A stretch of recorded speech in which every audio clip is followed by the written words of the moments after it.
Ladies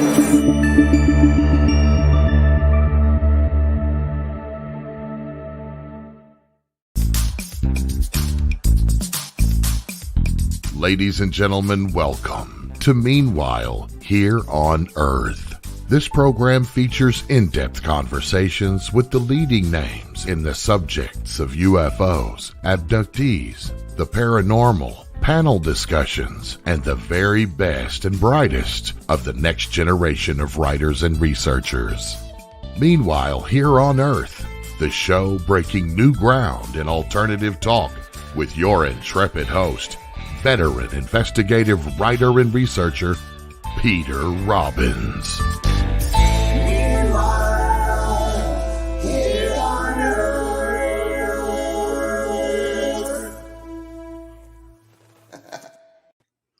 Hi there, and this is Meanwhile Here on Earth with me, your host, Peter Robbins.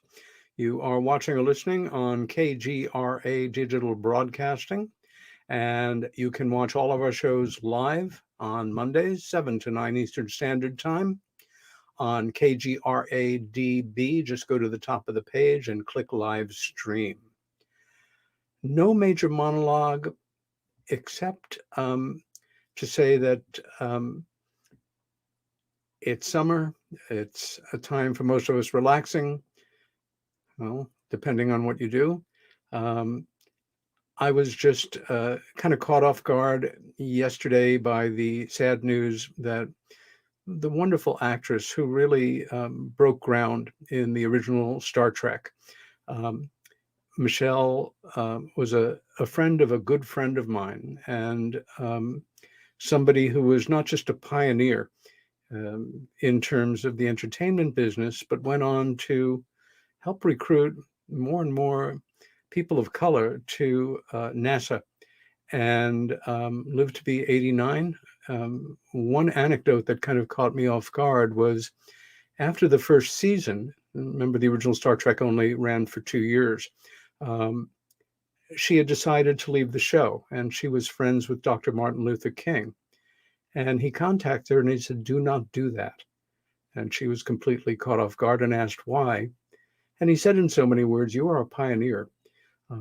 What you are doing is important, and your role on this show is important, and the character you play." And she did, and we are all the beneficiaries of it. Our guest tonight is a good and true friend of mine, a close colleague, who I had the great fortune of seeing and spending time with last month at the International MUFON Symposium in Denver. And Earl Grey Anderson is, in fact, MUFON's State Director for Southern California and is an active member of MUFON's Experiencer Resource Team, or ERT. He has hosted both Experiencer workshops at this year's, he hosted both Experiencer workshops and did a great job of it. I was there. At this year's symposium in Colorado. Earl has personally investigated over 800 UFO reports and specializes in experiencer high strangeness cases. He has appeared on multiple radio shows, podcasts, and television shows, such as Unidentified with Demi Lovato, the Travel Channel's Storming Area 51 special, and the season finale of Motor Trend Television's Motor Mythbusters Cars versus UFOs.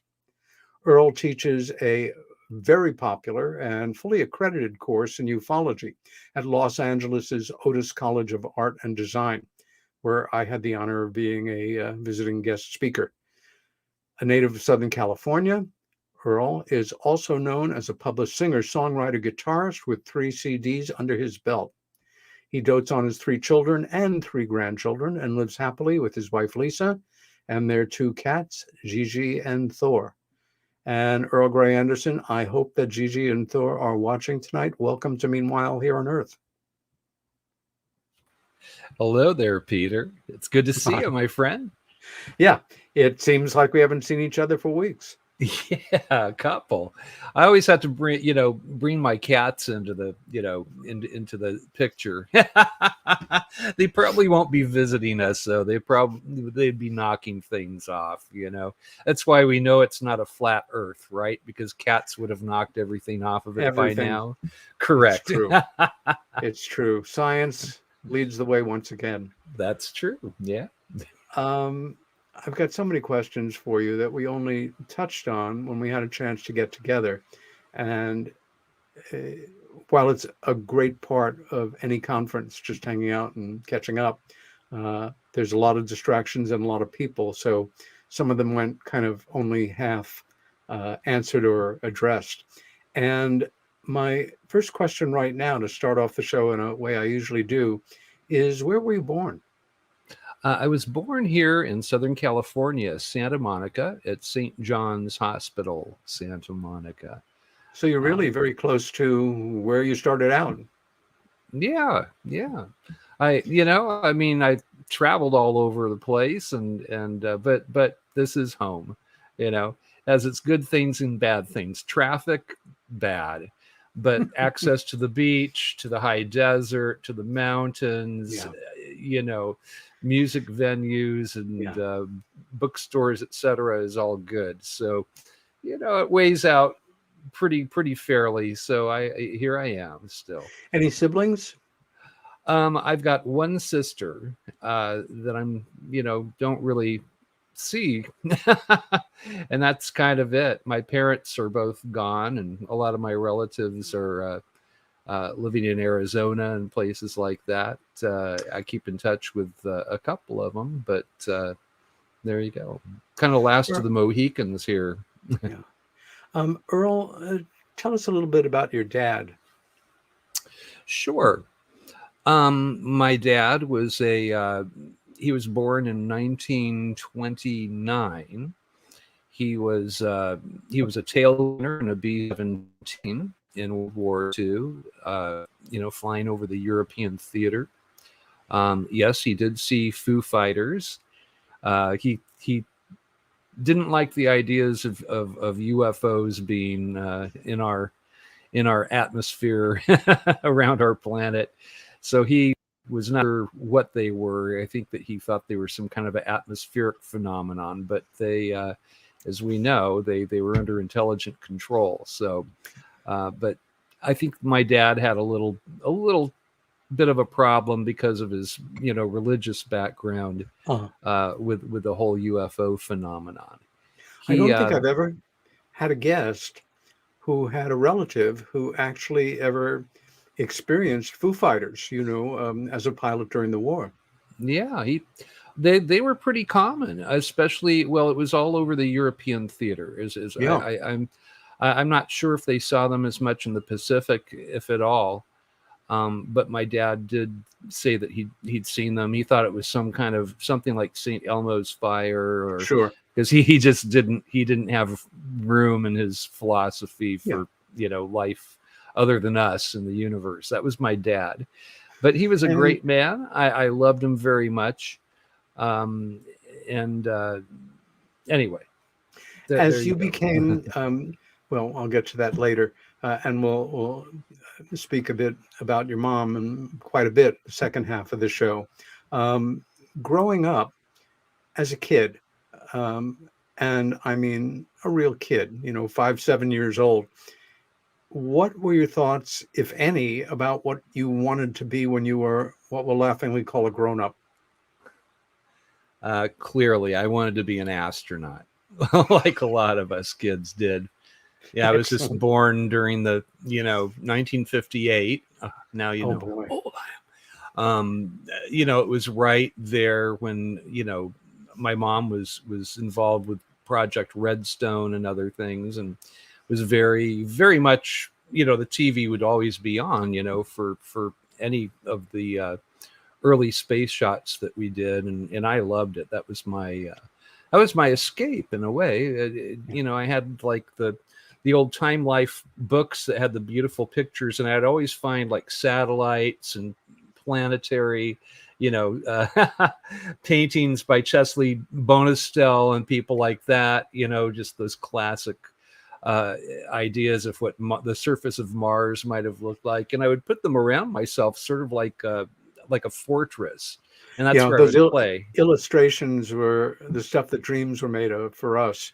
Yes. I remember as a kid growing up in New York, the Museum of Natural History had a wonderful selection of postcards, not surprisingly, and a number of them wonderful illustrations of the Earth from the moon. Can you even imagine? And, things like that, along with the dinosaurs, that ignited my imagination as a kid. As a young person, were you much of a moviegoer or reader? I was a voracious reader. And I love movies too, I mean, yeah. Was your interest drawn to books on this subject, or were there other subjects that you were drawn to as well? Well, I know my dad kind of started me early on the reading. That was my dad, he would just, plant me on his knee, and he'd have the Dr. Seuss books and that I loved, and I seemed to pick up reading really, really easily and really quickly. And the first books I seem to remember reading would just be things like again, we had the Time Life condensed books and stuff of King Arthur and Huckleberry Finn, and just the classics for children. Yeah. And I think I started on those, and I worked my way up to things like Ray Bradbury and eventually, of course, Arthur C. Clarke and Asimov, and was quite the science fiction fan, still am. Was your movie and television life, was your movie life something that began on television, or did you and your family go out to the movies, or did you go to the movie theater with friends? My parents, we had a drive-in theater that we'd go to. And I remember, I think the first movie that I remember going to in that way was Pinocchio at a drive-in theater. Wow. Drive-in theaters. Wonderful. Mm-hmm. And let's see. Of course, we had the $1 Million Movie, which in now today's terms, they were bragging that the films cost $1 million to make back then. And of course, now that might pay the catering bill. That was a big part of my regular television viewing. The world of visual arts and music, of course, entered greatly into your adult life to this day.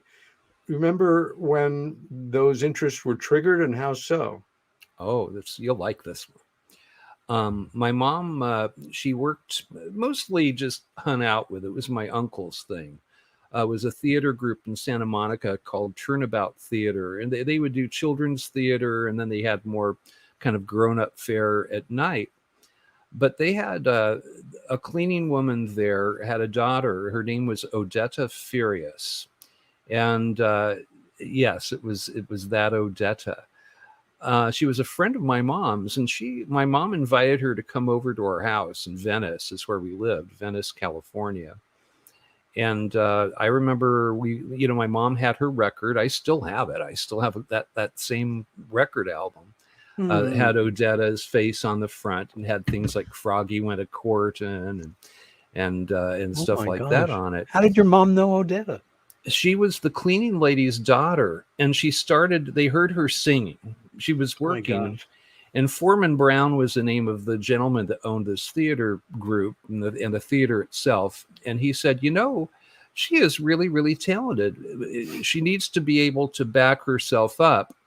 And he got her a little folk guitar and guitar lessons. And that's where it all started for her. She was a teenager. And so my mom invited her. This would have been like 1964, it would have been 63, maybe even 62. I remember our kitchen was painted yellow. It was kind of a cheery room. And Odetta was sitting there with her guitar playing Froggy Went a Courtin'. And it seemed so natural, it was just came out of her and was this beautiful mode of expression. And I was just entranced by it. It was just for that song's worth of time. There I was kind of, watching Froggy going through the escapades, courting his love interest. And it just seemed like such a natural thing to do. And so that stuck with me. My dad sang too. He was a classically trained singer, so he would be singing aria Oh my He would gosh. be singing, Mrs. Solness by Beethoven, or St. Matthew's Passion by Bach, things like that. Amazing. So I grew with, it was just normal to go around and sing, and to have a guitar and be able to back yourself. That was Odetta. That was from Odetta. And of course, Bob Dylan said that she was his greatest influence. So, did you start to sing or play an instrument at that time in your life, or just enjoy music more? Just really enjoyed music. When I was about 12 years old, I got my first acoustic guitar, and I found out by junior high school, I had a really just a very smart English teacher, and she said she heard me, just playing, at break between classes, and she said, "That's really good. You wrote that song?" Because I was already writing stuff. It was easier for me to write a song that had two chords than try to find a song that had two chords. That would be, I could just play like two or three chords. It's very kind of menial guitar work. So she started giving me extra credit if I would go in front of the class and perform a new song in front of the class. So that's kind of where I became naturally comfortable in front of a crowd, and singing and playing music. That's kind of where that, I got extra credit. Other kids would have to write out a big report, but I would write a song, hand in the lyrics to the teacher, and that would be an assignment. Your interest in being an astronaut as a kid aside, and in the Mercury program, and your mom working on the Redstone project, do you remember your first awareness of the subject of anomalous, unidentified flying objects and what you thought of that? Sure. Well, that goes into my mom's story a bit. I know you wanted to touch on that during the second hour, but if you'd Yeah, like me to prelude that. let's start right now with Okay. tell us a bit about your mom and her background, because I find Sure. her one of the most intriguing people that I will never meet in my life. And everything you've told me about her has made me want to know more about her. I mean, literally, the better part of this show, as far as I'm concerned, can be devoted just to your mother and the remarkable life that she led that we're aware of. And we can only make educated deductions about what we don't know. But where was she born? My mom was born in Iowa, Muscatine, Iowa, the watermelon capital of the world. Of They're course. kind of known back in the day for their freshwater oyster buttons that they would cull these from the Mississippi River. And they kind of stopped, the industry stopped, because if you washed them enough times, they would dissolve into nothing. But back the way that we used to do things, and hand wash stuff, I guess that they were durable enough that they were a very popular item. So my mom kind of worked in the button factories and stuff for extra money when she was a little girl. My mom also, when she got a little bit older, she started working for the police department in Muscatine. I believe she was like 16, 17 years old. She was a young girl, but they needed somebody to walk the prisoners to the drunk tank on Friday and Saturday night. Yeah, and that was my mom's. Because of that, she was employed by law enforcement, and I think that maybe that paved the way for her later on for the officialdom, the sort It's a of lot of job that responsibility she to put had. on a teenage Mhm. girl. Oh yeah. Yeah, she would, talk about it. She said, well, it was actually really easy. The people were usually nice, they felt embarrassed. They'd be, Yeah. Muscatine was kind of a small town, so everybody knew everybody. You kind of knew the town drunks. It's sort of like, oh, Harry's here again, and yeah, put him in the back, let him sleep it off.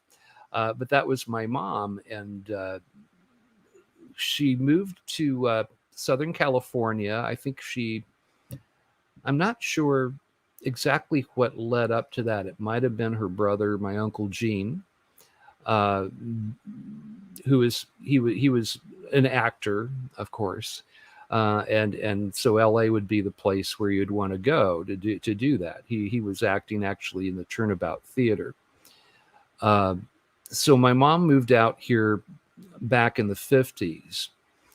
And now we all knew this. This was not a secretive thing. My mom was one of Howard Hughes's 2 private secretaries. Yeah. Hughes had 2. He had 2 secretaries.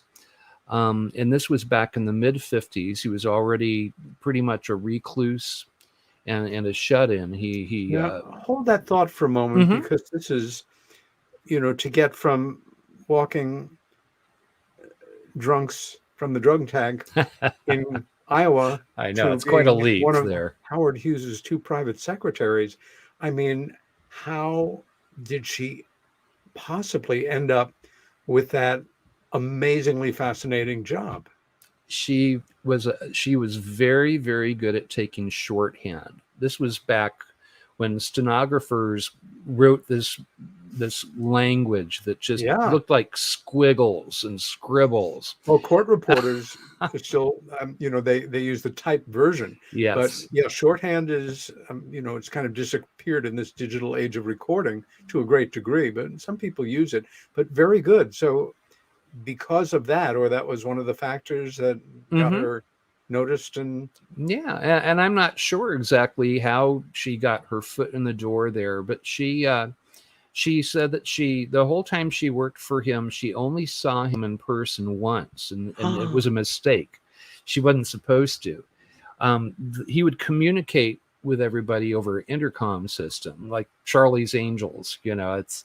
I remember she mentioned something. We were watching Charlie's Angels, a show, and I was a teenager, and she said, "Well, that's kind of the way that we did it with." So Hughes. she worked in the hotel. He had a full floor that he lived on for many years, as I recall. Am I correct believe in that? this was actually at the Sepulveda site of Hughes Aircraft. Got it. Okay. Now there was a parking garage, and what they would do, they had a common parking garage. At the end of the day, they would they would let everybody know. They had a bell or something to let them know that Hughes was leaving the building, like Elvis, Yeah. And he would go, and they would give them the all clear, and that's when they could get up and they could leave the building. And the way my mom told it, apparently this one day, this one evening, they were too quick on the bell, and they gave them the all clear. And she opened up the door. She had the office that was next to his in the Sepulveda office. Hers was right next to his. So she was close to the same exit. And apparently there was a long hallway that led out to the parking garage. And she opened the door, and there he was walking towards the exit, like Chaplin-esque. She said that it made her think of Charlie Chaplin, because he had the hat. He had to use a cane at that point. He had his little briefcase, and she said that he stopped there at the door, like he was horrified. Somebody was seeing him. Just stood there for a second. My mom didn't do anything. She just held her breath, I guess. And then he opened the door and left. And so she waited like a minute or so, and that's when she finally went. But that was the one time she saw him. But she used to communicate with him daily on the intercom system. So that was my mom's job. We knew that. I mean, her best friend was a woman named Ellen Severson. We called her Aunt Ellen, but she was adoptive aunt. She was my mom's friend. She worked for the Rand Corporation. And they were a satellite of Hughes up until, I think, 1963. They became their own entity. But Hughes, now you know that he made his fortune by developing a better drill bit. That's where his fortune came from. It wasn't aviation. Yeah, that was his first fortune. Exactly. Yes. The Rand Corporation is who we had. They worked with the Army Corps of Engineers. I've done quite a bit of study into this. You also can imagine. Consulted, the Air Force consulted with them quite a bit, and they did a very intriguing report for the Air Force in, I think, 1961. Yeah, I have a copy of that. Yep, yes. Me too. And the potential impact on humanity of an extraterrestrial disclosure, for lack of a better term. And they used to hand that out. It was a pamphlet. They would hand Yeah. that out to new employees. Yeah. Crazy, huh? Did your mom work for Hughes until he died, or leave there at a certain Mm-mm. point and move into some of the more other intriguing employment opportunities that she had? She worked for Hughes until 1958 when I was born. Got it. She said that when I was born, that's when she decided she was going to become a housewife at that point. Mm-hmm.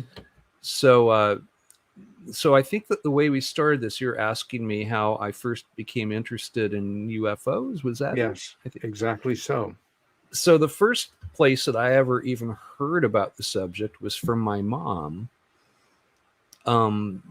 Around 1963. It was before we moved from Venice to where I grew up to my life, which was Thousand Oaks, California. It was in Ventura County. At that time, it was a little kind of a small town. It wasn't considered a city of Thousand Oaks yet, like it is now. Again, I remember being in the kitchen and my mom was talking with me, and she started talking about what she used to do before I was born, her job. And she said, well, Earl, that I worked for Howard Hughes and I worked for Hughes Aircraft, but there was a really strange thing about my job. And she talked about, and she just told the story. I remember, thankfully I have a really good memory. I think it horrified my mom later on when I started recounting this stuff back to her, because she thought that I forgot. She thought that I was safe at 5 years old, that she could break her her non-disclosure agreements with a little 5-year-old because he's just a baby. That's what she told later on. She said, how did you remember all that? You were just a baby. But I have a good memory. So my mom told me, that they sent me out once to the middle of the desert. There were a couple of security guys with me. And she said they took me out to this, it looked like a concrete shack. It was in the middle of nowhere. She said, the Great American Desert. And that's all she would tell me. She didn't go any further than that. That was as much information about the whereabouts. But she said that they went into the shack, it's like all locked up and, secure, this outpost, and that there was an elevator there. If they got into this elevator, she said it was like a regular old Otis elevator, like you'd see in a skyscraper. But of course, this didn't go up. It went straight down. It was the only direction that it could, go if you were on that street level, desert level floor. She said that she thought it maybe go down a floor or two, but it just kept on going, and it was going at quite a speed, and she felt butterflies in her stomach and was afraid. That was her quote unquote what she said. And later on she reiterated the story. Once she knew that I remembered it, there was no reason to just and so I heard it a couple more times. If she'd be in a good mood, or if she had maybe a martini in her or something, But the doors opened when it reached the bottom, and she said that there was a little city down there, a city under the desert, that they got around in golf carts, that they had, a cafe down there with little yellow umbrellas. And she got a kick out of that because you don't need an umbrella in a cave, is the way that she put it. But obviously, they're thinking about people's mental stability and well-being. Yes. I guess people were down there for a long time. She had a guy that could perm her hair. She said a barber shop, but he knew how to fix her hair. So I think it was mostly men working back in those days, but there were enough women where they had somebody that could do that for my mom.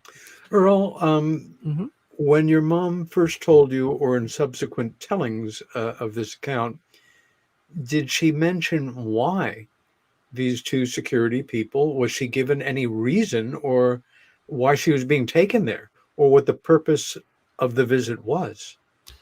I know that she was there multiple times. I think that she literally worked down there for a period of time. Mm-hmm. And but she would never go. for years it was very frustrating, just because I would try, what were you guys doing down there, Mom? It was something I would ask her from time to time. And later on, especially once she started working for aerospace companies again, she really zipped up. She's talking about it. But a lot of stuff I was able just to gather just because it made, figure out because it made sense. Mom would talk about, like, she would see Werner von Braun on TV and say, "That's my friend Werner." She said he's a charming man. I have great respect for Werner. And as I got older, it's kind of like, well, wasn't he a Nazi, Mom? And Awkward her moment, but yes, yeah, a very handsome one. I know. And Good her old reply Operation would, Paperclip. exactly. And I think that they had a lot of those scientists. She mentioned Oberth at one point. Holy moly! I know, The those father were of like German important rocketry. guys. Yeah, they were essential to the space program. Mom was Yes. really proud of the Redstone program. She said that she had met John Glenn before and some of the astronauts. So whatever my mom was doing, it was deep underground. So they were hiding it from the public. It was top secret. And this, I later found out. I found out the hard way that I wasn't supposed to be talking about this. She didn't give me any rules when around this when she told me. I was just a little 5-year-old. I think that she thought it would go in one ear and out the other. That I'd be running off in the middle. It stuck. I kept bringing it up, and in fourth grade, I actually, what do your parents do for a living, or what did your parents, interesting stuff about your parents, and I did a little show and tell in fourth grade, I think. I would have been 10 years old, and I talked about UFOs. We'll go into that a little bit later, but later on, my mom kind of blew the horn on UFOs as well, that it was a real thing. So let's go back to that first time that your mother discusses with you the subject of UFOs. How old were you about? That maybe 8 years old. It was late. It wasn't the same time she talked about the underground base. Did she introduce the subject, or did you ask her about it? That I don't remember. I know there was one incident. This would have been when the Look magazine article came out about Betty and Barney Hill. I know that my cousins and I were playing, Lost in Space in the backyard. So it had to be like around 1966 or 67, I think. And I remember my aunt brought that magazine over, and we heard my mom and my aunt arguing in the kitchen. Really? So as kids will do, we kind of ran to the door and we're, hiding there because we didn't want them to stop talking. Sure. But we wanted to hear what this, what could get them up in arms. So, and the conversation was that this can't be real, Betty. That was my Aunt Mary saying that this is like a bad science fiction story. I don't believe this. And my mom was interjecting, no, from what I know, Mary, I think that this might actually have been a real incident. I think this sounds like this was probably real and that this happened. And I remember at one point, this makes me laugh a little bit, that my aunt mentioned, they stuck a needle in her navel. And I had to turn to my older cousin and just like, what's a navel? He said belly button. That's a perfect memory. Perfect. Yeah, belly button, Earl. Now shush. Yeah. So we heard that whole conversation, and when I thought of life in outer space, I would think of My Favorite Martian or something like that. I had no conception of this weird, strange otherness that was out there, and that was broken that day. It was probably summertime, and we could obviously chase this down, but the case broke internationally with John Fuller's publication on it. Of course, it happened in 1961. So I'm wondering whether or not the article in Look was that article. I'm forgetting right now whether it was late 65 or 66. But what we're saying here is at that time, your mother speaking to her sister, aunt, It was her sister and right, my aunt, and who was taking, I guess, a generally skeptical acceptable view. view that no, Yeah. there are no aliens, and if there are, they don't abduct human beings. You're saying that your mother took UFO related abductions very seriously in the mid 60s. Yes. Yeah, she did. I mean, now when later on in the 70s, my mom, I think that she was terribly typecast as a housewife. She I think her life was so interesting before, and Yeah. that there was a little bit of, she could get pretty angry, because she was suddenly living, I guess, a provincial life, or however you would want to put it, and that she kind of missed her exciting the times that were before. Did she? Is there a specific reason why she left having a career as well as being a Mm-hmm. mother at the same time, and just devoted herself to that more traditional, reality that so many of our moms took on one way or the other, or did their best to balance with work, because it was something she obviously was challenged by and that she was good at. Do you know why she actually left when she did? I think that was kind of expected of women back then, that if you had a child, you're expected to drop what it was that you were doing and take on the role of a housewife and a mother. And that's what she tried to do. And she was good. I mean, my mom, I remember early on, she could get pretty angry sometimes, because my dad originally was working in a company with his brother where they were building the first reusable heart-lung machine.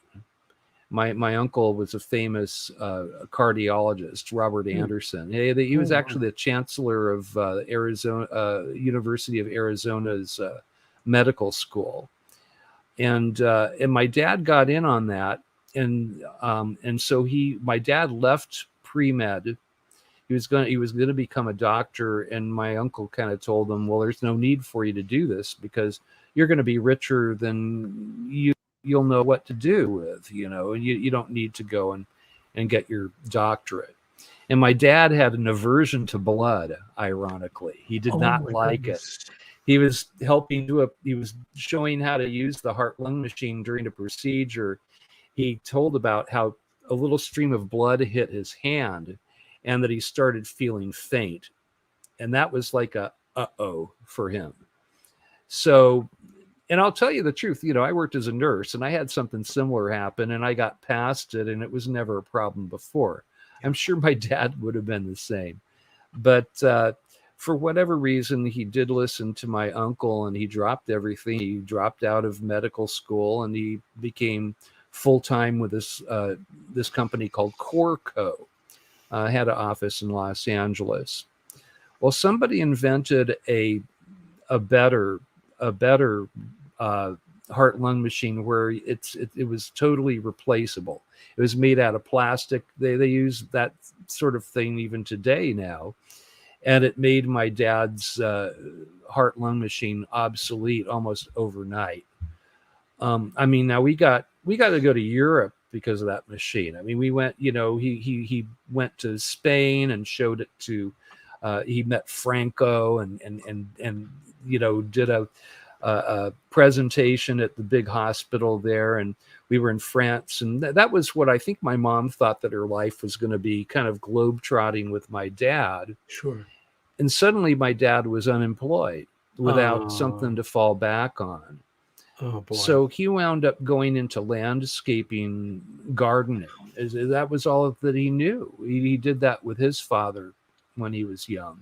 And so I think that my mom was just kind of, life did not go the way that she was hoping it was going to go. Indeed. And I think Earl, that, going back again to first, I wanted to ask you if you've ever shared with our friend and colleague Kathleen Martin that conversation, that argument between your mother and her sister. Yes, she knows about that. I I figured. told her I thought that was just kind of a beautiful synchronicity that Yeah.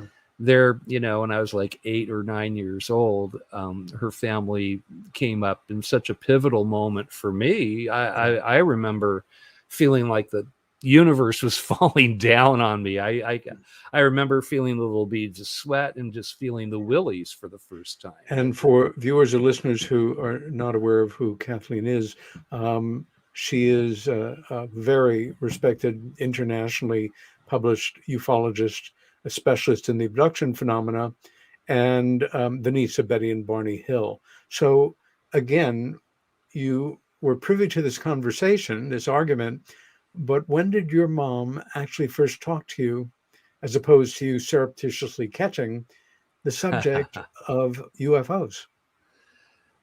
This was back in 1977.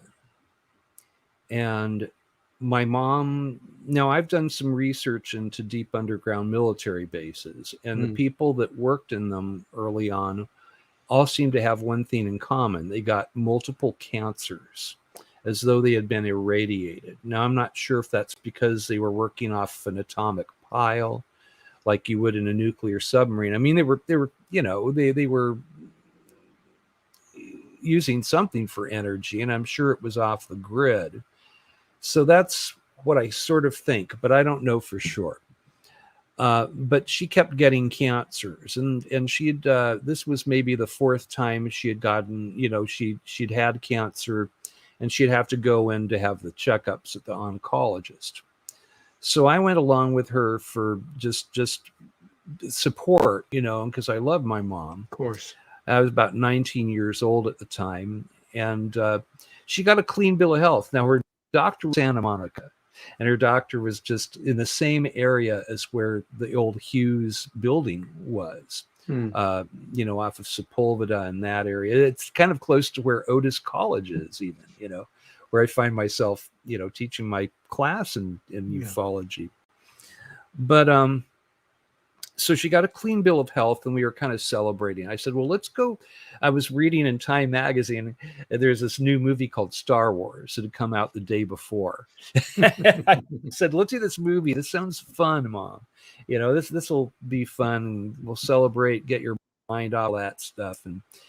And so we watched Star Wars. At the end of the film, the curtains were closed, and there were only a couple in that theater because it wasn't lines around the building yet. That wasn't until the next week. Time magazine just came out. If you'd tried to go a week later, you would have been waiting, outside. But my mom, I think, was taken by surprise by how good the movie was, and she was there where her former office was, and what this had all opened up to her back in the 50s. So she started talking, and this was like full-on disclosure time, and it took me by surprise. You should know something about myself then. I was taking pre-seminary classes. I was planning on being like a Presbyterian minister, or I was going to. I wanted to people, and I had I had the Christian background.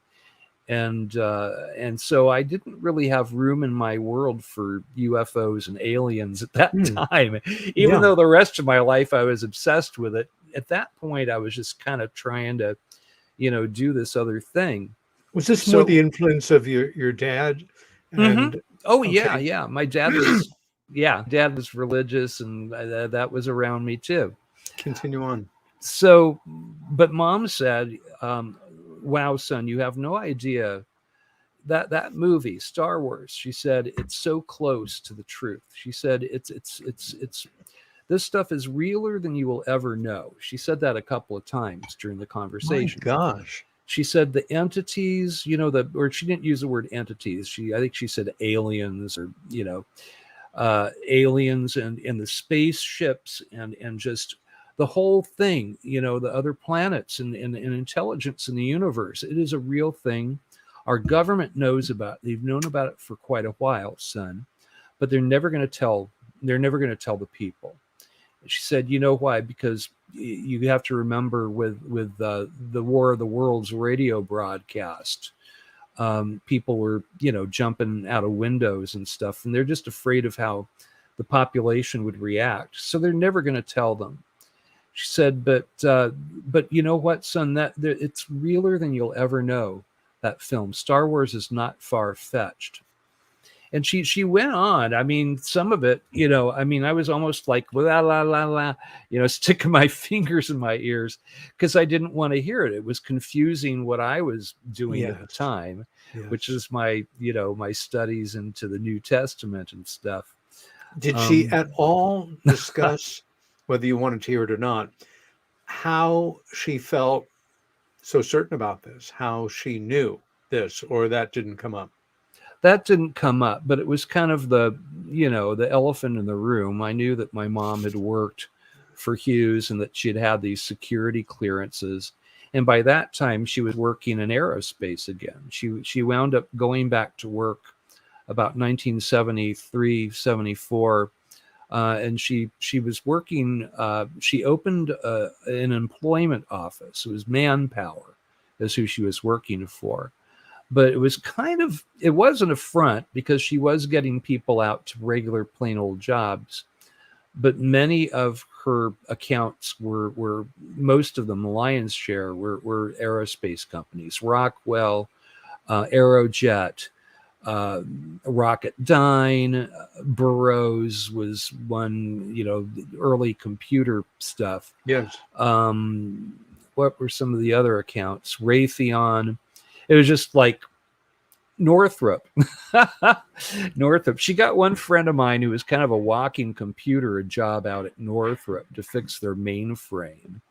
And that's a whole other story. He was gone for like a month, came home with a pile of cash. And I think that he was working in a deep underground facility up in Tehachapi, they call the Anthill. Apparently their mainframe computer went down and they couldn't, it was one number that screwed everything up. And this kid was a year older than me. So I guess he was maybe 20 years old, maybe a little younger than that at the time. I think he was younger than that, kind of just out of high school, but he had this gift. His mom was my math teacher, the one that made me sit in the rain because I didn't do my homework, right? But my mom got him out there and he was gone. I mean, the mom was calling me. It was like back in school, It's like, where is my son? Where did your mom send my son? He hasn't called me. It's been a month. I'm worried, But he came back. He had fixed their mainframe computer. He had I think he stole it, had like the computer readout sheet with this one number circled in a orange grease pencil. Said that's what stopped Northrop. It stopped everything. And I was able to fix it, but it was this one stupid number, clogged the whole thing up. So that's the kind of stuff my mom did. She got people out to special jobs. And Lockheed Skunk Works was her main account, by the way. Really? The bench was at Lockheed at the time. So there you go. You, one of the reasons that you went into the area of specialty you did in our world of UFO studies, which is high strangeness cases and people who have had abduction related experiences. Were you conscious, let me put it this way, when were you consciously aware for the first time that you may have had these kinds of experiences? I didn't really have a UFO experience or an experience with beings until I joined MUFON. I mean, it was like 7 years ago. Before that, I was really, really interested in it. I might have had a sighting when I was a kid, when I was at school. It got me in trouble because I pointed this thing out in the sky. Of course, the kids just wanted to laugh at me. I mean, I think that's why the teacher called the teacher parent conference with my mom. And when I was in 4th grade, I mean, my mom actually came to school and picked me up. Um, you know, because in my mom in the car, I remember she said, son, I mean, she was very calm about it. She wasn't angry. But she said, Earl, it's not your fault. I never told you this. I was hoping that you would just forget it, but you obviously didn't. But you can't ever talk about this, about the city under the desert or UFOs and stuff. You'll get your mom into trouble. She said, your mom could go to prison for this. And I had to tell your teacher that you had a good imagination. So I'm so sorry, son. I know that that's not true, but you can't talk about it. Your mom would be put away. This is a very adult moment for a child. And wrapping your head around the National Security Act of 1947 and the understanding that your mother knew very secret things about subjects that other people laughed about and didn't think were serious. Do you remember how you reacted to that internally, what your reflections were on it? Sure. It was pretty eye-opening. I mean, it was just my mom, up to then. And I never thought of it as being something secret or something that the government would be hiding. I mean, we don't take our parents all that seriously unless we're in trouble or something, when we're kids. It's just, I mean, you remember how it was. Oh, it's just my mom, it's just my dad, I mean, listening to Sinatra in there. And so it was pretty shocking to me, the drive home. But the thing that I do remember is how sweet my mom was about it. She could have, and I realized there as well that, I mean, I thought I was in trouble. I mean, you don't have a parent-teacher conference suddenly unless it's parent-teacher conference season, unless you've done something really bad. And so that was how it kind of hit me. So now, let's say you are in your early 20s. Have you zoned in on what you should be as an adult for your career? Or are you taking general studies, or where did you stand in the world of formal education?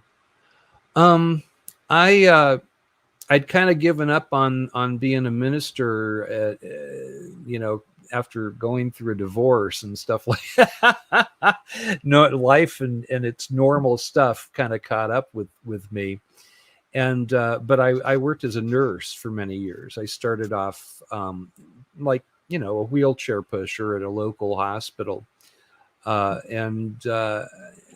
I liked doing that, and I liked the contact with people and stuff. It was a person job.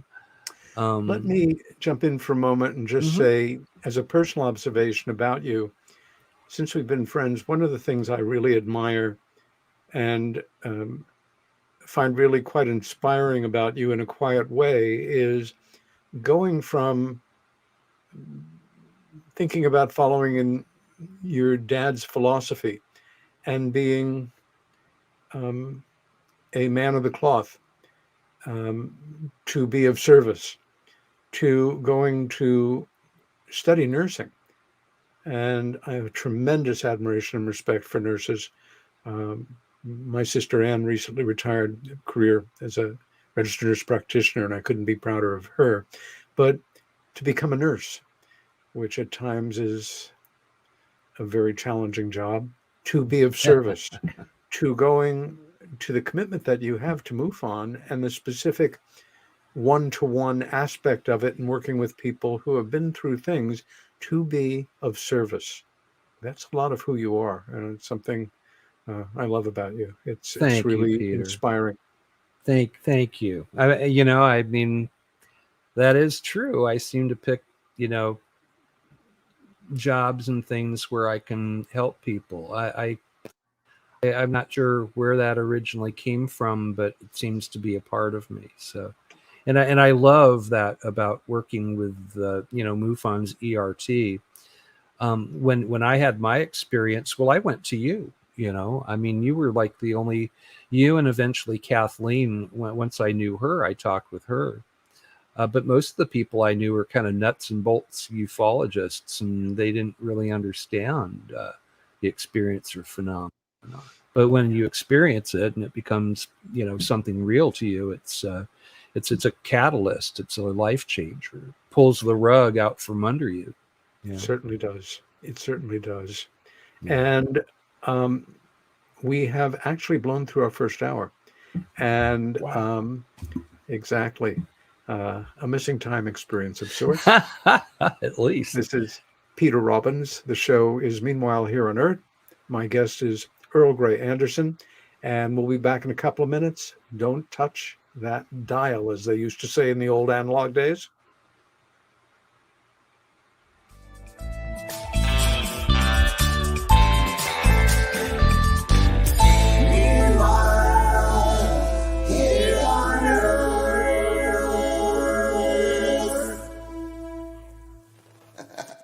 Hey members, the new KGRA DB app is now available on iOS and Android devices. Gain on-demand access to any KGRA DB programming. Download any show directly to your mobile device to listen or watch on the go. Go to the App Store and search KGRA DB.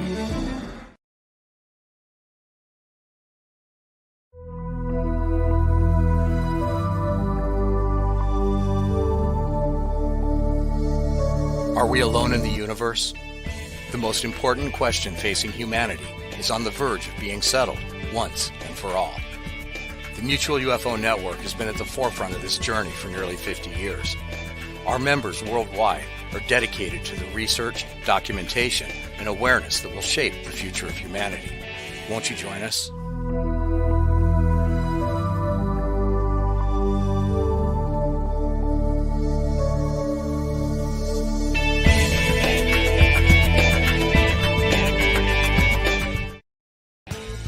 Discover the Observation Deck, a one-of-a-kind virtual event platform that takes video conferencing to the next level by using avatars to navigate a campus. There's so many areas and activities to choose from. There's a 1,000-seat auditorium, an expo hall, a nightclub, and even a beach. So come attend a conference, take a class, or hear a lecture on the incredible Observation Deck campus. Go to theobservationdk.com. You're listening to the KGRA Digital Broadcasting Network. We provide unparalleled coverage of trending news in the world of ufology, cryptozoology, and paranormal phenomenon. Whether you're watching our video live stream or listening to one of our audio programs, you are getting the best from world-renowned researchers and hosts, guiding you through topics the mainstream won't touch. Miss one of your favorite programs? No problem.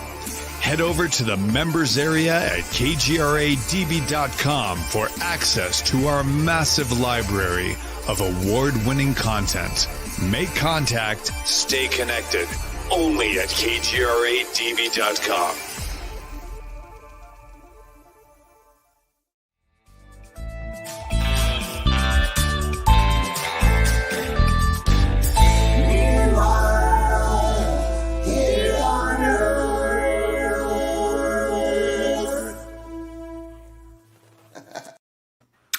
And we are back on Meanwhile Here on Earth with my special guest tonight, Earl Grey Anderson. This show is one of many that I've done on this broadcast network, one of many I hope to do in the future. But I am one of many hosts of many fascinating shows. And KGRA has hundreds, if not thousands, countless fascinating shows in their archive.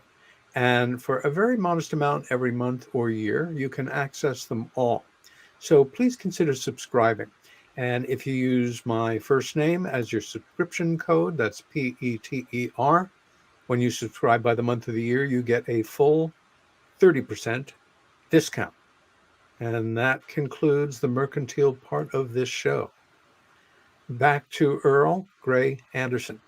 Earl, there was a period that you were working as a nurse, and your interest in the subject of UFOs was growing. Was there something other than, some of the things that passed between you and your mom that was causing you to have more interest? Were you actually starting to read books and watch documentaries and actually become involved leading up to your becoming a member of the Mutual UFO Network? I read my first UFO books. I read one of Kehoe's books Great. way back when, back in fourth grade, actually. When I really started, I think that was when I started realizing way back then that my mom was involved in something extraordinary. And that was one of the well, I mean, it was just very telling. After they had this, a parent-teacher conference, they took the UFO books out of the school library. Oh my goodness. I guess that they decided it was a bad influence on them. How interesting. So those were the first UFO books. I think that it was, I think that I read, if I'm not mistaken, that there might have been one of Van Tassel's contactee books there. Sure. They had the Kehoe book that I was very interested in. And I think that they had Flying Saucers Serious Business was Frank one Edwards. of them. Yeah, Frank's book, which is wonderful, is still, a go-to. I mean, that is a book that is major just 60s bestseller as well. Yeah, and I mean, it's still as relevant now, if it's more relevant now than it was when it came out. Nothing in there has been disproven, and in fact, the contrary. But I think that everything with a teacher and stuff like that, it scared me enough that for some years I quelled it down, and I just, right there I stopped because, I was being teased at school, as, you see any flying saucers, Earl? I mean, it all kind of stemmed from this talk I gave. I mean, a 10-15 minute talk max that wound up, I was teased and stuff, and I really wasn't that into it. It just, it was my mom, and it was an interest, and but I dropped it for years, and later on, as I got older, it came back to me, and the import of it hit me. And I started trying to get my mom to talk more. And she usually wouldn't. At one point, I think I was maybe, say, 23, 24 years old or so. I just got frustrated because she wouldn't talk about what they were doing down there. And I remember I was visiting my parents' house, and I just asked my mom point blank, what were you guys doing under the desert? And it seems to me that just came out, with no prelude or warning. And, just tell me something, Mom. What were you guys working on? Were you working with aliens? Were you working with a nuclear stuff? What was it? And she looked frustrated, and she walked away. And then she got halfway across the hallway and turned around, and she came back. And I remember, I mean, it's such a sensorial memory. I remember click, click, click. I remember her walking on the carpet, and then she got to the tile. It was like click, click, click up to the chair. And she looked at me and she said, "All right, I'll tell you one more thing." She said, "You were down there." And I looked at her like, "What?" Like, well, jaw drop. "What do you mean I was down there? I wasn't born yet." She said, "That's right." She said, "But you were in my tummy. I was working there while I was pregnant with you, son. So technically you've been down in the little city under the desert." That definitely hit home, and I thought about that a lot. Not that I think they did anything to me down there, but that, you were there. I was there, apparently, in utero, but there nonetheless. But later on, I tried to get her to talk more after the Star Wars thing. I took her to see E.T., and all she would say after she saw E.T., didn't say anything after Close Encounters. And you'd think that she would have, really got going with that one, but no, not a word. Or absolutely the opposite. Yeah, she's just zip. Not a word. Didn't even say she liked the movie. But I took her and my dad to see E.T. and then I was saying, well, what did you think of that movie, Mom? What, and I'm just like all ears. I'm just thinking I'll hear something here. And she said, son, it was a cute movie, but I don't think they're all that nice. That's it. That's very interesting as well. Yeah. So, I would get little bits and pieces and years went by and now, into when I, towards the end of my mom's life, she got cancer again. And the last time it took her life, she just, she'd had a double mastectomy, and what did she get? Breast cancer is what they wrote on her death certificate. Oh my God. It's like, how you get breast cancer when you don't have breasts anymore, I don't know, but I guess it was in the bone there. But my mom had the hospital bed in her living room, and she's that was where she was comfortable, and she had the phone there, and still talking to aerospace friends, and she had friends in the movie industry. She knew a couple of one of the actors, the sister from Gone with the Wind, she recently passed away, but that was Mom's friend. I forget the name. You know the name. The actress, you mean? Yeah, Anne Rutherford. That was okay. Yeah, Mom was friends with Anne, and she would talk with her sometimes on the phone. Got it. But I decided that my mom, the reason why she was dying was because of her work for the government, that they weren't protecting her. And I had a very serious conversation. I said, I want to go and I want to get a lawyer and I want to blow this whole thing out of the water. My mom would take a trip to Europe every single year. That was like her fun, mad money. And I think that's, what she made through her headhunter employment work business. Yeah. She that's how she did that. I said, well, a trip to England every year is nice, but you're dying, Mom. It's not worth your life, and we should go after these people. They shouldn't get away with this, and they should have to account for themselves. And this was just like a week or two before my mom passed away. And she looked at me and she told me that, son, I knew that there were risks in this when I went into it. And it was just like if somebody had joined the military. I was doing this for my country. I would do it again without hesitation, with the same consequences, and I would never sue my country. Son, I would never sue my country. And that was that. That was that. And she was gone, like a week or two after that. Oh my gosh. But this, what she told me when I was a kid, that it's realer than you will ever know, kept coming back to me. It just kept on replaying in my head. And I wanted to prove that was wrong, that I could know as much as she did. And I wanted to know. And thus began my journey. It's almost like when my mom passed away, I really started digging into this. I kind of did a little bit while she was still here, but she wasn't answering questions. I mean, I asked her, have you ever heard of Bob Lazar? She said, what, Bob Lazar? No, I never heard of him, And I would do stuff like, bring names up in cases. And she Had she ever heard of, did you ever ask her about Dr. J. Allen Hynek? I didn't ask her about Hynek. I didn't. I wish I had known more back then. But my knowledge of the phenomenon at that point was kind of not old, and I'll tell you, I mean, I felt almost embarrassed by it because my favorite authors were people like, Carl Sagan, Carl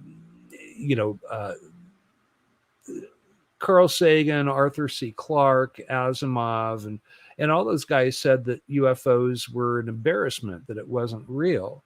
That's right. Now I find out through my friend Paul Hynek that his father and Arthur C. Clarke had a very a really good pen pal relationship, and I've seen a letter that Arthur Clarke wrote to J. Allen Hynek that said that you're doing very, very good science, and I think that some of these things that you are seeing are are not human made and they're not swamp gas, that they're Interesting.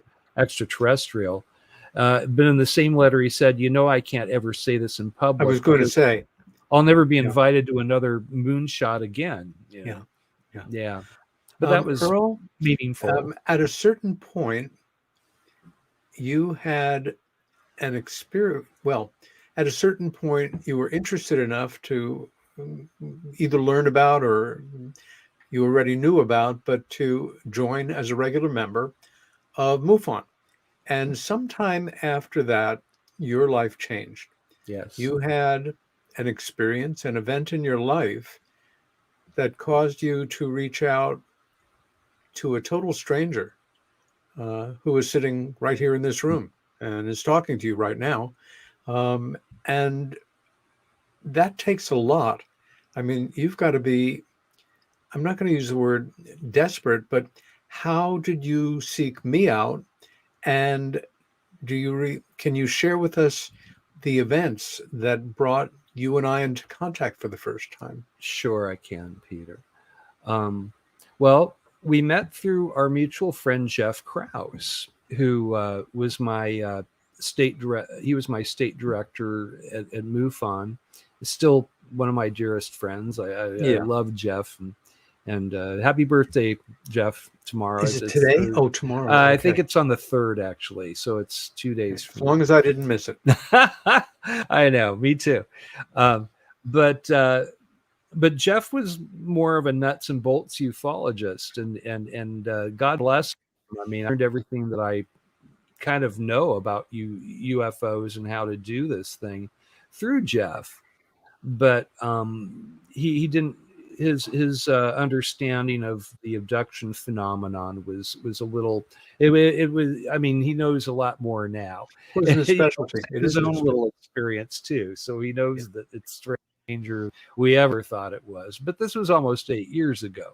It was a while ago. But Jeff had introduced us on Facebook, and I knew I had read Intruders, and I knew that you were there for all these, hypnotic regressions, and that you were working elbow to elbow with Bud Hopkins, same office, and I respected you. I knew, and so you were who I kind of chose to go to. I didn't really have any place to go to. I mean, it was. We'll talk a little bit about my experience in a bit, but when it happened, I had no idea that it was going to be like it was. It was not it was a scary experience. It was scary in the moment. Still is, if I look back at it. It's, it was not Valiant Thor, or I didn't get like a little UFO tour of the universe like I was naively hoping I was. But I started doing like a CE5 thing. I had heard about that, and I had meditated when I was younger. I started sending that thought out there. I want to meet you. I want to meet extraterrestrials. If you want to abduct me, go ahead. You can have my DNA. It's worth it to me because I want to see a spacecraft. I want to meet you, and so that's my bargain. And I literally sent that out there with no address. It could have gone to anybody. It could have gone to Valiant Thor, or it could have gone to Satan or whoever. I had no address on it. And so I guess I should just go into what happened. But that's why I got a hold of you. I didn't know who to contact. Jeff was not familiar with this. All he knew was his new field investigator, who he really liked, and he liked the way that I did this. And I was skeptical when I needed to be skeptical, but I was open-minded when I needed to be open-minded. But suddenly this guy is telling him that I had a face-to-face encounter with aliens. And that was the last thing that Jeff wanted to hear. It would be the last thing I would want to hear from a new field investigator. I wouldn't want to hear that, Okay. It's a ball of snakes and a can of worms, But do you want me to just go on with what Talk about what happened? Okay. Well, I did that for maybe a week or two. And one night I remember I was closing a case. I remember what the case was. It was somebody had put in a UFO report, and it was a gold Mylar party balloon. It was way up in the atmosphere. You'd zoom in on it, and it was like, oh, I can get one of these over at Amazon, you know? And so I was kind of feeling my oats. I was feeling like, I do this really good. I could tell that was a Mylar balloon. Not so good, Earl. That's pretty obvious, you know, in retrospect. But, you know, anyway. You've got to chase these things down. What was that? You've got to chase these things down and resolve them. Yeah, Often, of course. Yeah. the results are not romantic or exotic. They're no, sometimes they conventional. are. Usually they're not. Usually, like Dr. Hynek said, 90 to 95% of your, you know, UFO reports are prosaic objects. It's the, you know, a planet, you know, Sure. a spacecraft, you know, satellite or balloon or what have you. Drones is what we see a lot, and SpaceX we see a lot of now. But anyway, I went up to bed, and my wife was already asleep. We were living in Burbank, not a rural area. We were along, if anybody knows the area, the Chandler Bike Path. It's a very busy area. It's, you know, it's the city. So not like it's in the middle of nowhere. I went upstairs and I'm getting ready to fall asleep, but I was wide awake still. I was shoving pillows behind my back because I like to sit kind of in a semi-recumbent position. And weird things started happening with the light in our room. At first, you know, I had turned the lights out in our room, first of all. So it was dark in there. You know, they were already out. I didn't have to turn anything off. Lisa was asleep. But And it she stayed started. asleep. Yeah, she stayed asleep. She didn't wake up until, well, I'll tell you when she did. But the room started getting brighter, and there was no source for the light. And I'm looking around, and then I stopped looking around because I suddenly feel very peaceful. I felt so contented and so peaceful. And we normally had a cricket problem in the rafters. You couldn't hear any crickets, couldn't hear any street noise. It was like the Get Smart with the cone of silence is pretty much what it was like. You know, it was unnaturally quiet. I had one experiencer explain it to me recently, like it's the calm before the earthquake. You know, that's kind of a thing. Before an earthquake will start, it gets very, very quiet. You know, dogs won't be barking, and then everything shakes. So nothing started shaking here. What happened was I realized that I couldn't move my arms or my legs. I could move my eyes. I was still peaceful, though. I mean, that's the weirdness Isn't that of it. interesting? And isn't that common? Yeah. So I noticed we had the TV set was right in front of my side of the bed. You know, it was a TV and then the bathroom and the closet over here. And our neighbor's house was maybe 10, 12 feet away from ours. No room to park a spaceship there, by the way. All right. Sideways. Yeah, no, not well. Yeah, maybe dimensionally sideways, you know, flatland style, right? So, but I noticed like this point of light, and it grew brighter, and the room was getting brighter. But it seemed like somebody was pouring the light into our room. It was not, it didn't have a source, you know, it didn't work like photons. You turn on a light and it's the speed of light. It's 186 miles a second. So it seems instantaneous. You don't see the light flowing like a liquid and hitting the wall. This was different. It was just like very slow and seemed almost like a solid in a way. Peaceful as all get out, and then I had no reason to be because it didn't make any sense what was going on.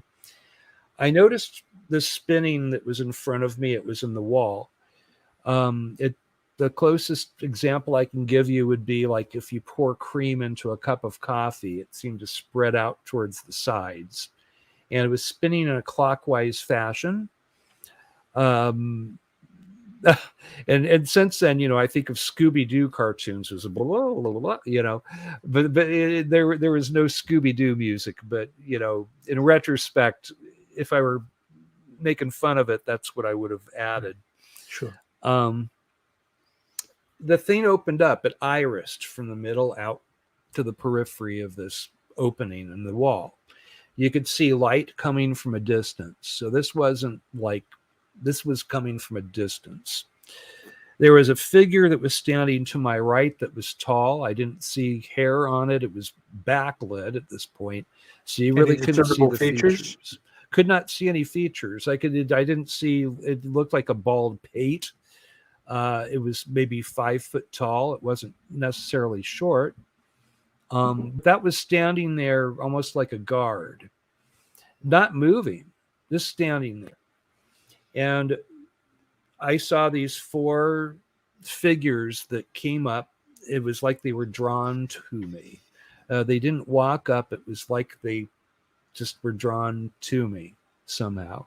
Like if there was a platform under them, or they were pulled up somehow. I don't know how that works or how that worked. I don't know if they floated or what, but here they were. There was 2 on this side, and my wife was right next to me, but there were 2 that were down by her feet, by the foot of the bed, and there were 2 on this side that were on my side of the bed. And you're still in I was cogent. I was awake, and I saw everything. I experienced everything. They were not communicating with me. It was the little 4 foot tall, diminutive gray guys. Their skin felt like dolphin flesh. I mean, I felt their fingers when they were. You actually reached out? No, they were like touching me and stuff. Got it. Oh, right, because you couldn't move. They put tubes on me. I remember I told you this when this happened, and you were like, I think that it threw you because it was so weird. But they put tubes like on my chest, up above, like right here, like clavicle, lower than the clavicle, but right here. And I felt like they were taking blood or energy. I was afraid. This is the first time where I was screaming in my mind because I was not getting any communication back from these guys. They were not communicating back.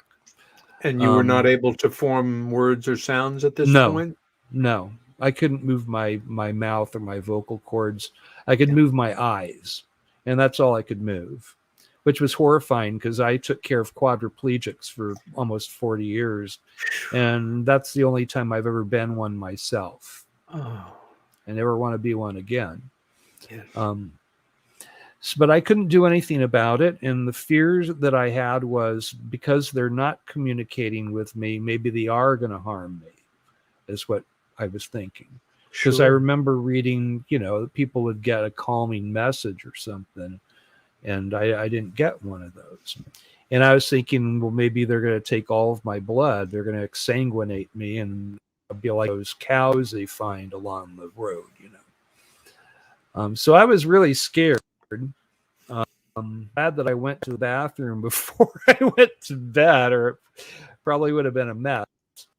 But it took about 10, 15 minutes. They were efficient. They worked like a school team. It was like no effort was wasted. It seemed like the next person knew what he was going to do, the 4 of them. Being a nurse and working in tandem in procedures, this had to have a slightly familiar sensibility. I understood what was going on. Yeah. They were working together as a team. Yeah. Not a word was passed between them, but, we know that they apparently have telepathic communication with each other. They finished up what they were doing, and I remember the tubes were released by themselves. It's like they came off and they just rolled back through from where they came from the wall. This is a weird thing, I couldn't see the inside of a spaceship. I see, controls or computer banks or anything. It was pretty. You never boring. left your room. You never left your bed. No, I never let. They did a house call, and I could just see distance and light, and these guys with the eyes that you couldn't stop looking at. And I'll tell you, when you look in their eyes, you can't stop looking at them. You're held. You're held by them. They never stopped looking at me. When they finished up, they left the same way that they came in. They kept looking at me, and I couldn't move. The guy at the door, or at the periphery of this opening, he never moved. He might as well have been a wax dummy. Maybe he was. I don't know. He didn't do anything. He stood there and stood there. And the wall closed back up the same way it opened. It just irised back in. And to the best of my recollection, now time gets weird and foggy with this stuff. It was the Oz effect is what I was experiencing. John Mack talked about it a lot in his books. And now that I'm familiar with this phenomena, I see it time and time again from case to case. Even in close encounters with a craft, time will get very weird, and people will say, well, I don't know if it was 5 minutes or an hour. And that's like standing there looking at a craft close up. So I think that they create this space where their physics works and ours is an afterthought. And so when they left, it took me a while to be able to move. The room was still light in it, but by the time the room was perfectly dark, I could move, and I started screaming and yelling. And this woke up Lisa, and she was not happy. What Lisa, did you tell her? What could you I tell was her? yelling about aliens, that aliens took me, and that aliens got me. And she was not happy. She was like, oh my God, you've joined this crazy UFO group, and is this what I have to look forward to in the future, etc. How did that resonate over the next days and weeks? Because that can tear into a relationship. Obviously, she's your wife. She knew of the genesis of your interest, joining this organization. And then you're telling me this happened while I was sleeping and I missed it all. And over the years, decades, she wouldn't have wanted to have seen that anyway. It can cause a lot of stress. I went into a fetal thing, and I had PTSD more or less. I was just shocked. I was just I was horrified. I was hoping to meet Space Brothers. I was that naive. I was hoping, I offer myself as a I offered myself as an abductee, and I got what I asked for, but I wasn't thinking about you what I didn't was get asking abducted. for. You got visited. Yeah, I got visited, but the same kind of stuff. They didn't probe me, thank God. Poor Whitley. But now here's the way that it worked out. I felt embarrassed, and I didn't bring it up. Okay, I didn't bring it up again, and I don't think she brought it up. I think she was just mad. She was PO'd at me. Sure. The 2 nights later, and this is, I'm sad that my wife may have had to experience something like this, but I'm thankful that she knows I'm not insane, there's something to ufology. My wife was the one that was shaking me awake. She shook me, and I was out and she shook me until I woke up. It was maybe 3 in the morning. Like she said, our room was filled with light again. The same thing. It was quiet in there, no crickets, light in the room. But my wife was pacing next to the bed and going, oh my God, Earl, you need to tell your little friends they need to leave us the she used that word, alone. Because I have insomnia. I don't need this. I didn't ask for this. And this is your thing. And what the hell? And tell your little friends to leave. And my little friends, And so she knows it's a real thing. Yeah. 2 nights after that, we both woke up to the room flooded with light. We could both move. We both went to the window. This time it was coming from over our house. It was also... Our room again was lit from within somehow. and it felt peaceful again. That's the weird thing, if they could bottle that, you could sell that in your corner liquor store for, it just felt so peaceful, and that was the way it was the third night. But there was something over the house, perfectly silent. But if it was a police helicopter, you would have heard the rotors and stuff. How do you know there was something over the house? Because there was a light shining down on our house. It was very, very bright. And we both got like this telepathic message, but it was a misleading one. We looked at each other and we laughed. We said that was not the neighbor's porch light, because we both had it was like a communication to us. Oh, don't worry, it's just neighbor's light. Oh, we're looking at the neighbor's house and the porch light just pointed down. It's not pointed at our window, and this was coming from over the house. So that was our weird week. And that's what I call it, is our weird week. I would changed say my life in capital wiggly letters with lines rating off of them like a Robert Crumb cartoon or something. I think for some people, once you wrap your head around even the possibility that such things actually happen, there's often it is accompanied by a sense of awe, and that if they're so advanced, they must be infallible. Well, no, anything but. And there is a quirky, informal history of people returned with the wrong garment that they were wearing, in a different room. Again, for me, so much of this is deeply emotional, and it has shattered certain lives and certainly set new courses for others. It has become a PTSD aspect of the lives of certain people. But in the years I worked with Bud, every once in a while, something would happen that would just naturally break the tension, because it was so counterintuitive or idiotic or just illogical or absurd. And that message of, it's the neighbor's porch light. I know. No, it's not the neighbor's fucking porch light. It's this huge blast of light coming. I know. Bud had been working with a young woman, and this was, I think, several years in. The case was very detailed, a great deal of physical evidence supporting witness testimony, other family members involved. And once again, she wakes up with an experience similar to yours. The room is filling with light. There are several beings. This is not unfamiliar to her. There's no panic because, they control the dials basically emotionally. And she thought to them, "Who are you?" And the message she got back clear as a bell was, "We're your parents." Now, she may have been in an altered state, but she wasn't stupid. And she said, "No, you are not my parents." And everything is quiet in her head for a moment or two. And then coming back in very, matter of fact inflection, "Were your parents' best friends?"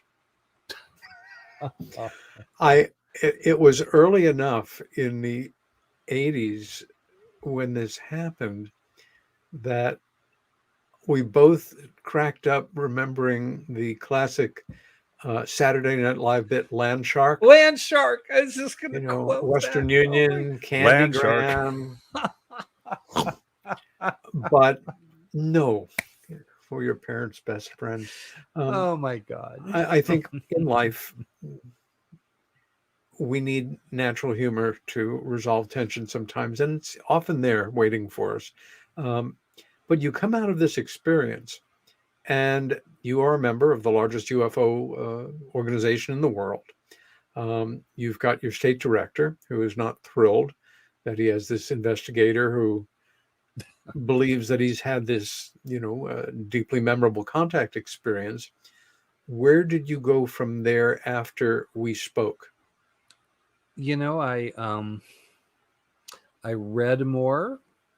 I did I think through synchronicity, I met a few other people that had gone through similar stuff, but I actually had a case with a guy who he had been abducted with his whole family from area near China Lake.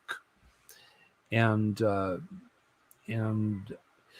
I spent a long time talking with him and with family members and you know, and this was the first case where it was I closed it as an unknown. I think it might have been my first unknown for MUFON. Jeff was very, very picky about what we would call an unknown. If you didn't have a second witness, or there had to be something that said good it, you for know, him. and I agree. You know, I'm like that too, to a certain extent. But this case was just, it had affected the whole family's lives. The wife became hyper religious and wound up divorcing this guy, which kind of broke his heart, because he said it was ETs and she wanted to blame it on the devil. You know, oh no, Right, the devil course. is tricking us. And so that was somebody who, ironically, I wound up getting comfort from talking with one of the people I was comforting. You know, I was, and I just knew by instinct somehow when I got his case that I wasn't going to, you know, because there, you know, some people have this idea of, well, if you have something that wild and far-fetched, you should, you know, get a couple of, you know, bright lights and treat it like a, you know, inquisition or something. And it's like, no, this guy has PTSD. He's lost all, you know, his family. He's lost so much. He's back on his feet now, but, you know, so that I think really helped. And that led me to Kathleen Martin, because my state director, Jeff, decided, he said, you know, this should go to the ERT. I'm like, what's ERT? I didn't know what the ERT was. It's like belly. What's a navel, you know? What's the ERT? And he told me about this subgroup in MUFON that Again, that's experiencer research resource team. At that time, it was the experiencer research team. Now it's the experiencer resource team. Mm-hmm. And I'm very, very proud to be part of it, because we're kind of the humanitarian. We work like social workers for. You've got some remarkable members there. It was an honor to sit in on your sessions. Yes.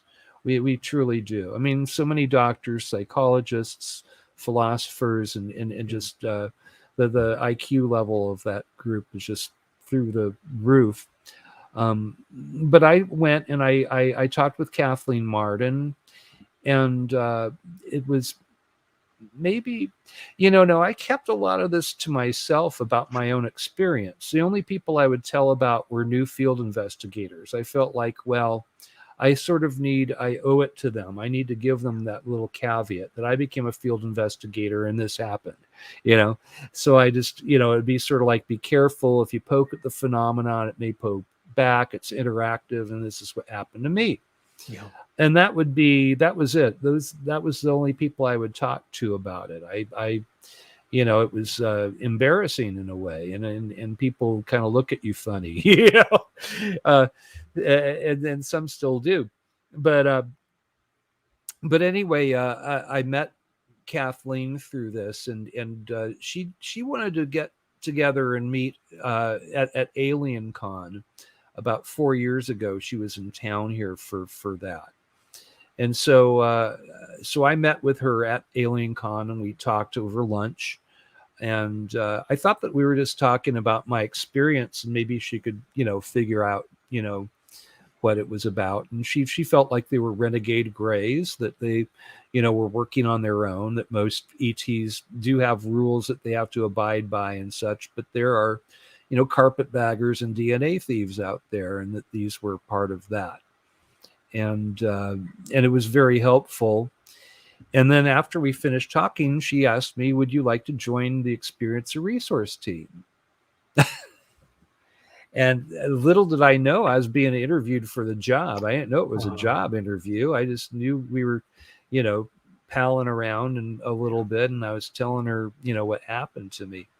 So that kind of opened up the world to me when I joined the ERT. I started, suddenly I was in this group of people that absolutely, it's the tip of the spear as far as experience or research goes. That's right.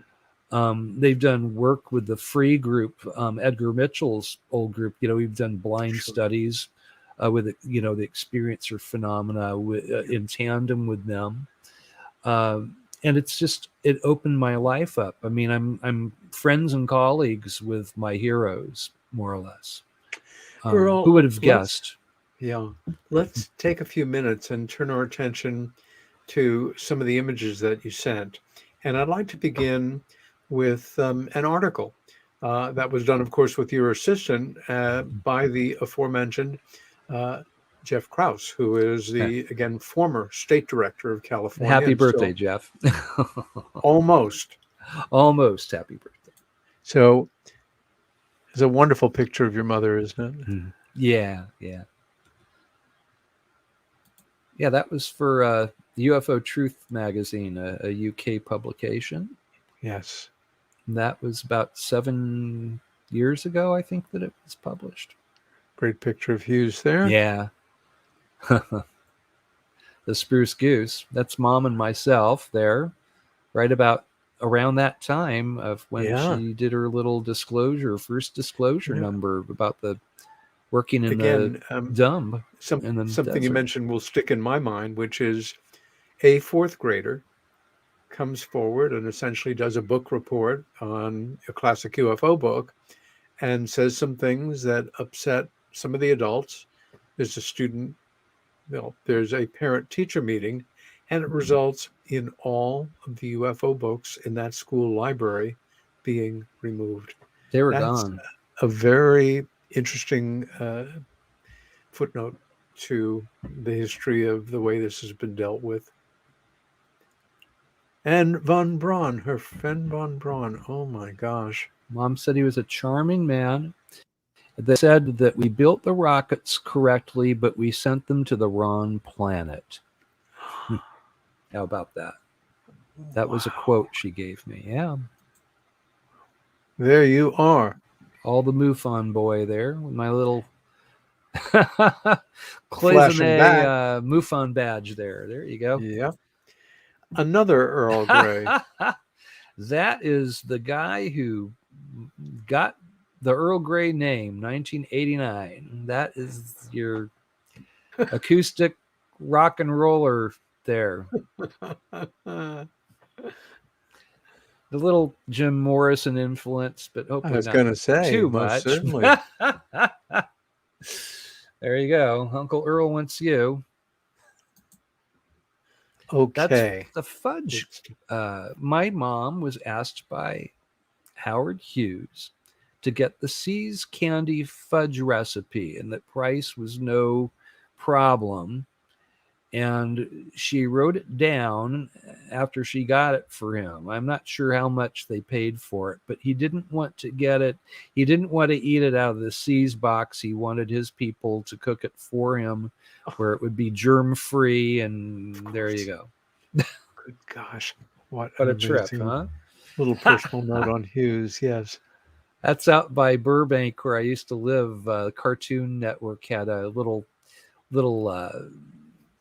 deli that they like to go to, and the artists would come and draw on the walls, and so there's some of their work. Yeah, it's all the walls are like. It's really cool.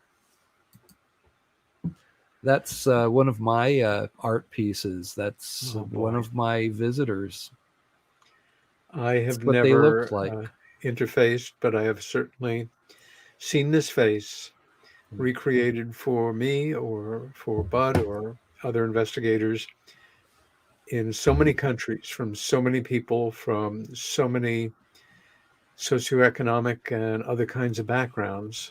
This is They do blink, by the way.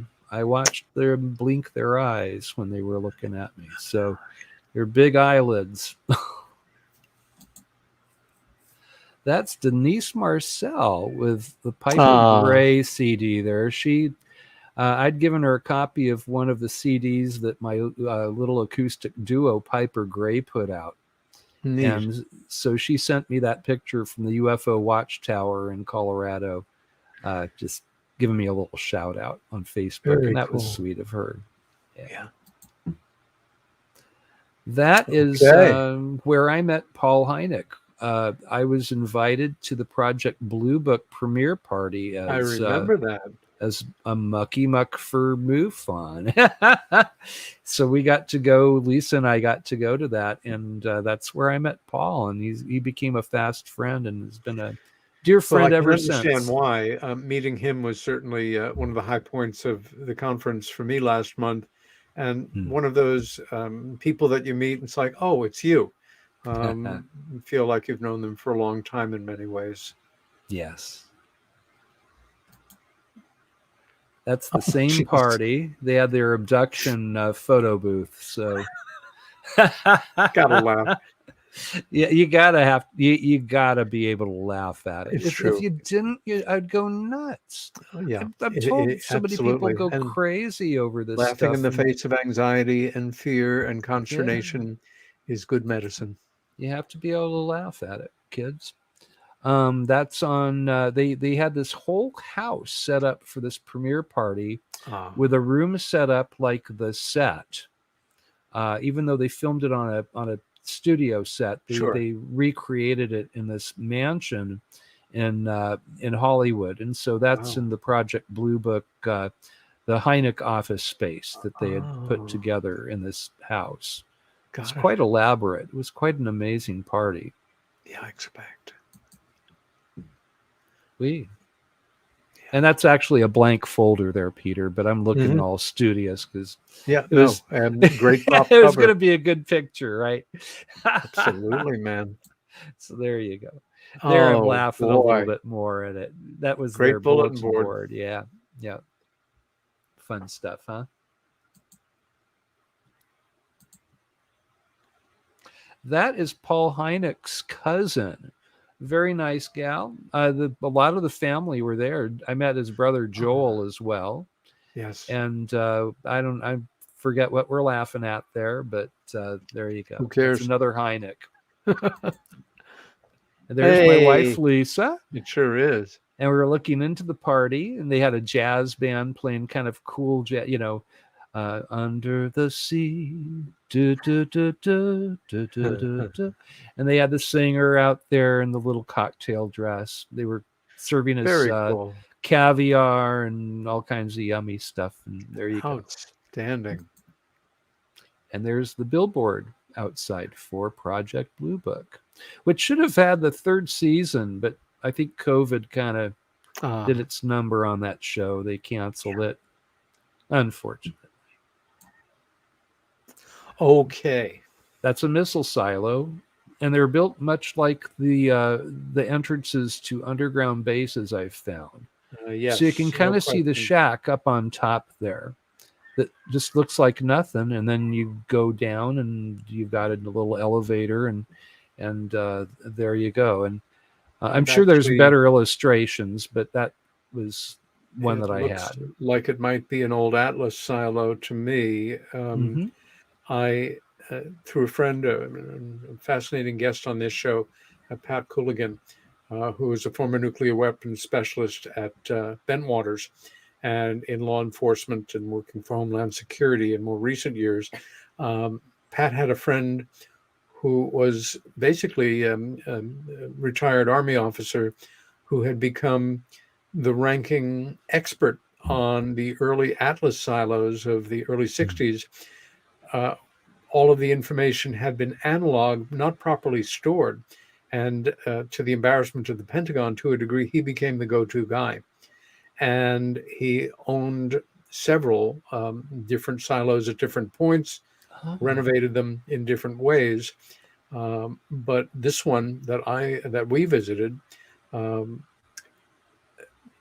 it was being restored to what it was like in 1962, minus the hardware. There's a 120-foot, gantry hole in the ground, and that is the exact layout. A very haunting afternoon of about 4 hours, but there is more going on under our feet than I think almost any of us can really imagine, and that's not conspiracy-related nonsense. This is simply a fact of Yes. life in military and government, and now, of course, industry and medical research and what have you.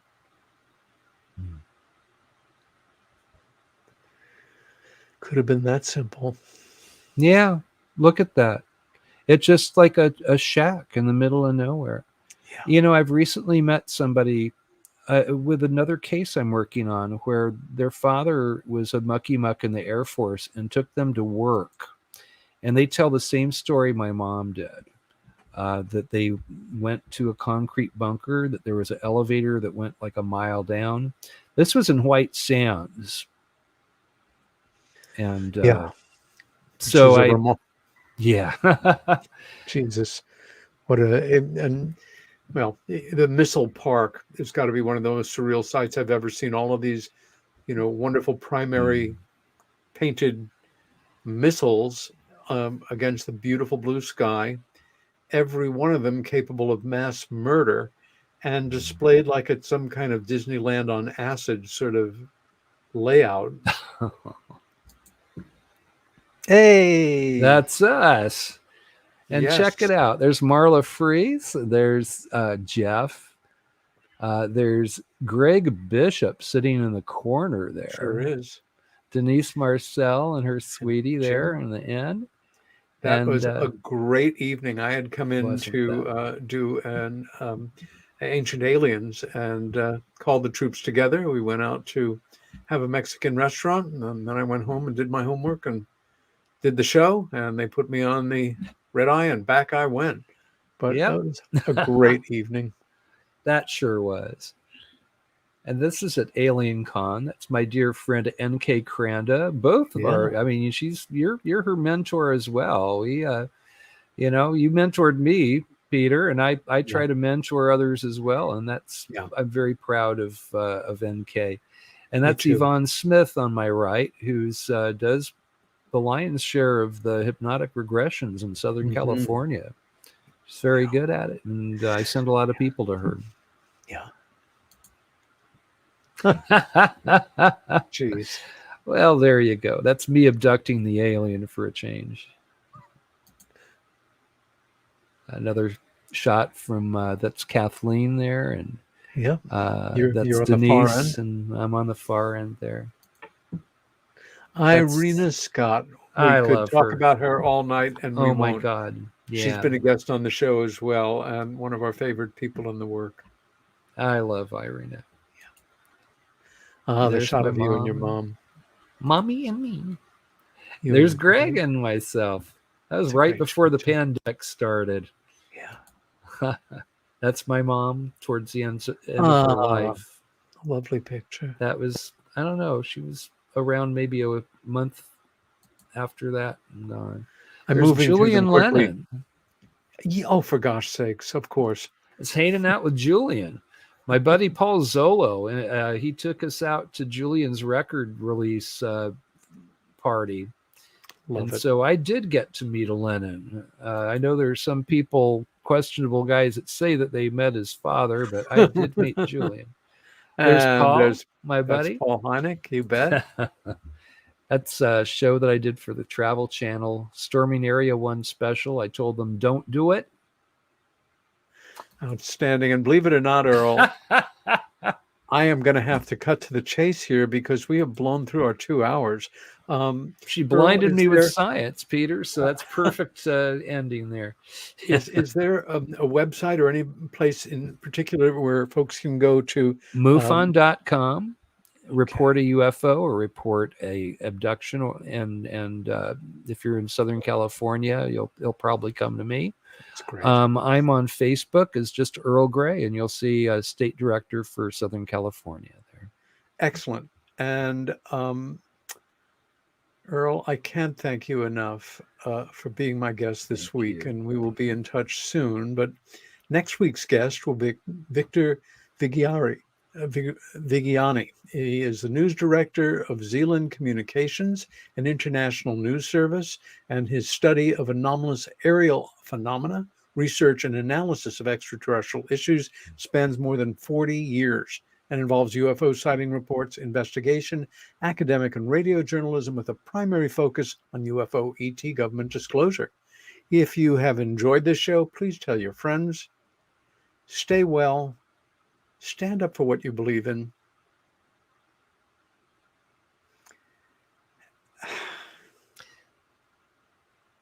Thank And be you so kind much, to each Peter. other. See you next week.